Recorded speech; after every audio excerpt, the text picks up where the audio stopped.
Welcome to the periMICA container installation tutorial. To get started, head over to our official website at perinet.io. Once on the homepage, locate the Downloads section under Expertise. Choose the desired container from the list under the category periMICA container and download the installation file. Once the download is complete, head over to the periMICA website. There you have to use the password. The name and the password of the periMICA are written on the periMICA label for access. When accessed, use the periMICA installation container.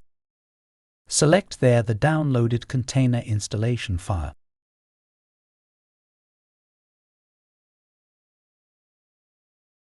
Now click Execute to start the installation process. The periMICA checks the container's authenticity automatically. After clicking Continue, the container will get installed by the installation container.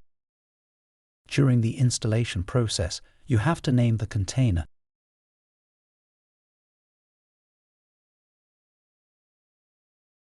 Once finished, click on Close and return to the home page of the periMICA. Start the container by right-clicking the icon and selecting Start. And there you have it. Installing a new container on the periMICA is a breeze. That's it for now. Until our next video.